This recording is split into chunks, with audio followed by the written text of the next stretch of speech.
Thor, the hammer-wielding, heavy-drinking, occasionally cross-dressing lightning god of Norse mythology. When he isn't being an Australian alien or having days named after him, Thor enjoys long walks in the Bifrost and battling giants with his favourite magical hammer, Mjolnir. But wait, what is Mjolnir? And where did it come from? Let's find out.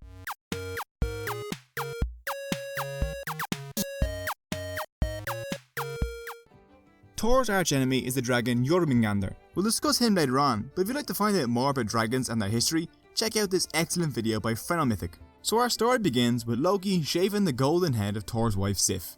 Thor, obviously not satisfied with Loki's "it's just a prank" rogue excuse, tells him that if Sif's hair isn't returned, then he will break every single bone in Loki's body, every day, forever. Loki, a big fan of his bones, pleaded with Thor and promised that he would get her hair back. He could just go down to Svartalfheim and have the dwarves whip something up.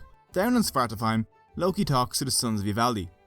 "Oh, fancy seeing you here. Aren't you guys like the second best group of craftsmen in the world, behind Brooke and Eitri?"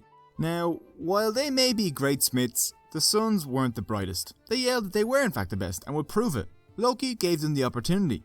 There just so happens to be a smithing contest that the gods are judging, and if they made 3 treasures and presented them to the gods, then they could be judged against Brooke and Eitri, which would settle the question. By the way, one of the treasures should be some golden hair that grows like normal hair. Thanks, bye. Loki then went to Brooke and Eitri.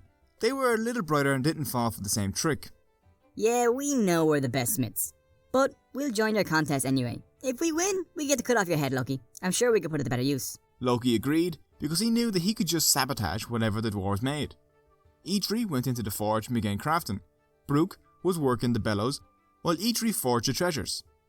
While Brooke was working, a large fly, not Loki, landed on his hand and bit down hard.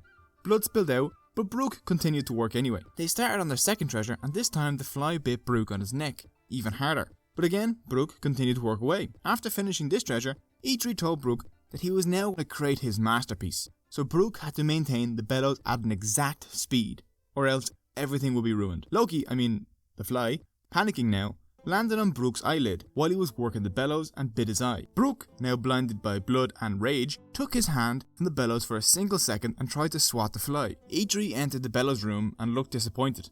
"Thanks a lot, Brooke. You had one job, man. My masterpiece is now flawed. Brilliant if I do say so myself, but still flawed. What the hell happened to you?"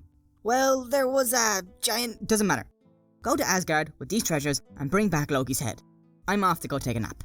Loki returned to Asgard with the dwarves and came before Odin, Thor and Freyr, who were going to be the judges of the treasures. The sons of the Ivaldi presented first. To Odin they gave the badass spear named Gungnir, which, when thrown, would always hit its target, which, for a guy with one eye, is pretty handy.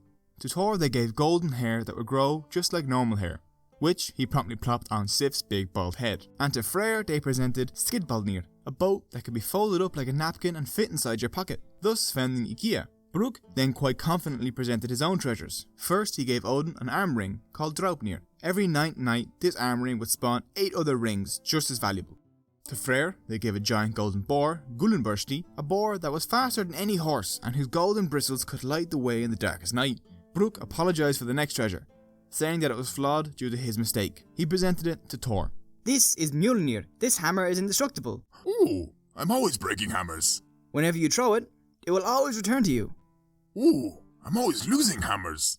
And it can change size on command and fit inside your pocket."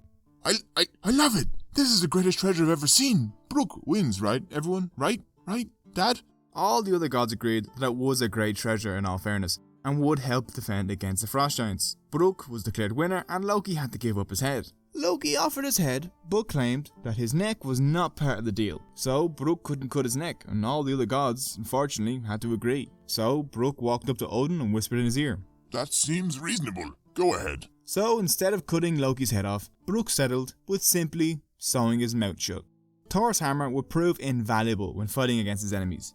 He used it to defend Asgard from frost giants, and he will eventually use it in his final battle against the dragon Jormungandr during Ragnarok, which will be the topic of a future video if people want this series to continue.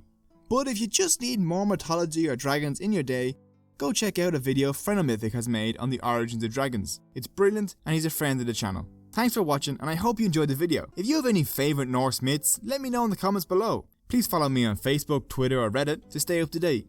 And if you want any of these cool t-shirts or any other merchandise, please check the description below. It helps support the show. You can click on my logo to subscribe or on the rectangle there to go see another video.